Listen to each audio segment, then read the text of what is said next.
Assalamualaikum warahmatullahi wabarakatuh. Perkenalkan, nama saya Aflagian Atmawijaya, asal Prodi Sastra Indonesia, Universitas Islam Negeri Surabaya. Di sini saya akan menyampaikan informasi dan opini saya tentang transportasi mudik yang efisien dan budget tidak terlalu tinggi berdasarkan data yang saya cari. Mudik ialah tradisi tahunan yang dilakukan jelang hari besar keagamaan. Mudik merupakan sebutan untuk kegiatan pulang ke kampung halaman yang biasanya dilakukan oleh orang yang merantau. Mudik menjadi salah satu fenomena yang selalu ada pada bulan Ramadan. Rutinitas tahunan ini biasanya dilakukan masyarakat Indonesia menjelang Lebaran atau Hari Raya Idul Fitri. Berdasarkan hasil survei Kementerian Perhubungan atau yang sering kita kenal dengan Kemenhub seputar mudik Lebaran 2024, terdapat sekitar 193 juta masyarakat Indonesia yang diperkirakan mudik pada tahun 2024 ini.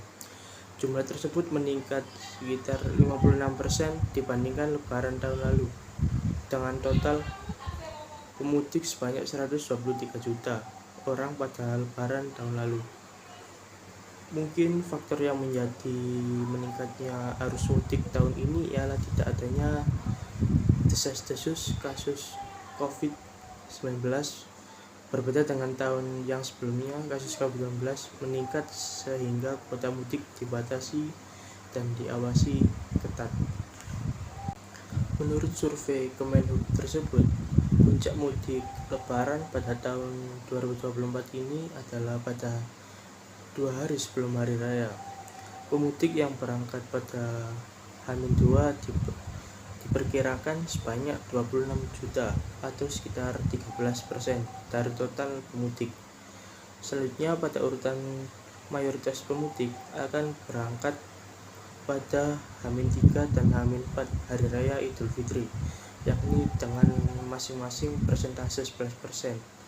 Adapun arus balik yang diproyeksikan terjadi sejak H+2 hingga H+7 setelah Lebaran. Puncak arus balik ini diperkirakan terjadi pada H+3 setelah Lebaran dengan jumlah pemudik sekitar 40 jutaan orang. Adapun beberapa transportasi yang digunakan dalam mudik tahun ini, namun transportasi tersebut ada kelebihan dan kekurangan yang harus diperhatikan. Berikut ialah beberapa transportasi yang digunakan dalam mudik tahun ini. Ada sekitar 5 transportasi yang digunakan untuk mudik pada tahun 2024 ini. Yang pertama adalah pesawat. Kementerian Perhubungan atau Kemenhub memprediksi jumlah penumpang pesawat pada musim mudik Lebaran tahun ini 2024 mencapai sekitar 4 juta orang dengan rata-rata harian 200.000 orang. Proyeksi ini berdasarkan perhitungan 16 hari masa mudik Lebaran 2024, yakni periode 3-18 April 2024. Jenderal Kemenhub menyebut jumlah tersebut naik sekitar 12% dibanding penumpang pesawat pada Lebaran 2023. Untuk Lebaran tahun ini, pemudik yang naik pesawat domestik diperkirakan mencapai sekitar 3,6 juta orang dengan rata-rata harian 200.000 orang. Jumlah diprediksi naik sekitar 9% dibanding jumlah penumpang pesawat saat mudik tahun lalu. Kekurangan dan kelebihan mudik menggunakan pesawat. Untuk kelebihannya yaitu waktu dalam menempuh tujuan lebih cepat daripada transportasi umum lainnya, sehingga pemudik tidak perlu menguras tenaga.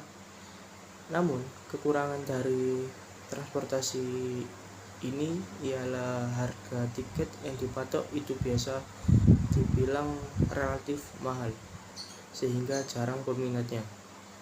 Selanjutnya ialah kereta api. Pada tahun ini, kereta api menjadi transportasi favorit yang digunakan untuk mudik. Berdasarkan data Kemenhub, Jumlah pemudik yang menggunakan kereta api diperkirakan sebanyak 39 juta orang atau sekitar 20% dari total pemudik dibandingkan dengan arus mudik lebaran 2022 dan 2023. Kekurangan dan kelebihan menggunakan kereta api ialah kelebihannya itu harga tiket yang dipatok bervariasi. Biasanya kelas tiket dalam kereta api dibagi menjadi beberapa kelas, yakni kelas ekonomi untuk paling bawah, kelas eksekutif untuk menengah, dan kelas bisnis untuk kelas paling atas, sehingga mungkin masih bisa dijangkau oleh para pemudik. Dan waktu estimasi perjalanan juga bisa dikatakan tidak terlalu lama. Pemudik juga tidak terlalu banyak menguras tenaga.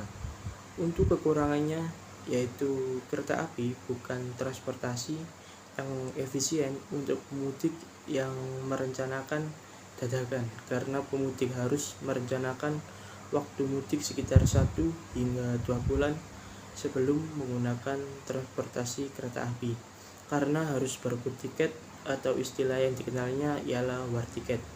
Jika tidak selalu update, maka bisa dipastikan akan kehabisan tiket. Mengingat kereta api menjadi transportasi favorit nomor 1 pada arus mudik 2024 kali ini, karena memiliki kelebihan yang lebih banyak daripada kekurangannya. Lalu moda transportasi umum selanjutnya ialah bus.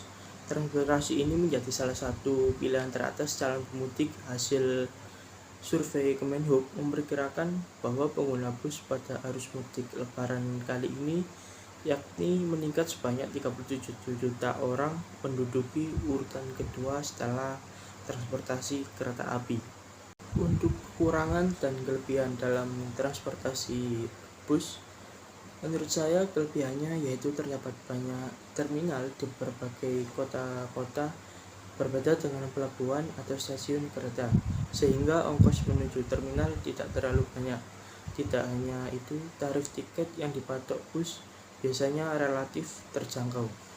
Untuk kekurangannya ialah bus melewati jalan tol atau jalan arteri, sehingga tidak menutup kemungkinan bisa terjebak macet. Indonesia sendiri pernah mengalami rekor macet terparah hingga 40 jam atau 2 hari pada tahun 2016.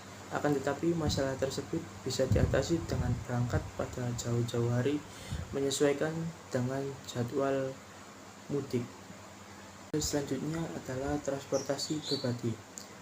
Kendaraan pribadi masih diminati cukup tinggi dengan menduduki urutan nomor 3 setelah bus dan kereta api, lebih dari 30%, dengan rincian mobil pribadi 18%, yakni 35 juta, dan sepeda motor sebesar 16%. Menteri Perhubungan Budi Karya Sumadi menyampaikan pemerintah akan memberlakukan kebijakan yang efektif untuk mengantisipasi terjadinya lonjakan pemudik pada Hari Raya Idul Fitri 2024. Tidak hanya itu, pemerintah juga akan memberlakukan aturan lalu lintas bertahap untuk mengantisipasi kemacetan dan memberlakukan beberapa aturan-aturan yang berlaku. Untuk kelebihan dan kekurangan dalam menggunakan kendaraan pribadi, menurut saya kelebihannya adalah kendaraan pribadi berbeda dengan transportasi lainnya. Kendaraan pribadi ini bisa dikendarai secara door to door, yang artinya kita bisa mengendarai dari tempat asal hingga langsung ke tujuan tanpa menuju terminal, pelabuhan, dan stasiun. Kecuali jika mudik dengan tujuan beda pulau, maka harus menuju pelabuhan untuk menyeberang. Sementara kekurangannya ialah layaknya transportasi seperti bus, kendaraan pribadi juga melewati tol atau jalan arteri, sehingga berpeluang terkena macet. Tidak hanya itu saja, harga jalan tol juga tidak murah. Selain itu, pemudik harus menyiapkan tenaga ekstra untuk mengendarai kendaraan.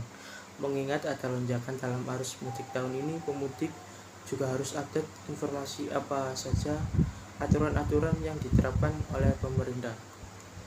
Yang terakhir adalah transportasi laut atau kapal laut. Belum diketahui pasti data pemudik dalam menggunakan transportasi laut, karena transportasi laut tidak populer dengan transportasi lainnya. sehingga baik pemerintah pusat maupun daerah melihat celah itu dan memberikan hingga 300.000 lebih tiket transportasi laut secara gratis untuk mengurangi kemacetan dan kepadatan lonjakan pada transportasi umum lainnya. Lalu kekurangan dan kelebihan dalam menggunakan transportasi laut. Menurut saya, kelebihannya adalah layaknya kereta api, harga tiket kapal laut lebih bervariasi dan relatif murah. Kekurangannya adalah jika tempat tujuan jauh dari pelabuhan, maka harus mengeluarkan ongkos ekstra dan mengutip dari Detikcom, perjalanan transportasi laut lebih memakan waktu yang sangat panjang, yaitu kurun waktu berhari-hari. Mungkin itu penyebab mengapa transportasi ini kurang digemari dari transportasi lainnya. Itulah beberapa transportasi yang digunakan dalam mudik tahun ini. Jadi kesimpulannya ialah menurut saya transportasi yang recommended untuk mudik tahun ini ialah kereta api dan bus. Karena dua transportasi ini lebih banyak kelebihannya dari transportasi lainnya. Itulah mengapa kereta dan bus lebih banyak peminatnya.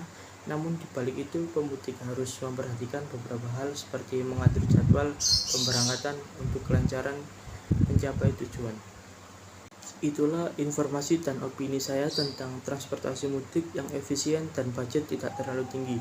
Jika kalian tidak sependapat dengan saya tidak memaksakan. Hanya itu dari saya. Jika ada salah kata atau data yang kurang benar, saya mohon maaf yang sebesar-besarnya. Sekian dari saya. Wassalamualaikum warahmatullahi wabarakatuh.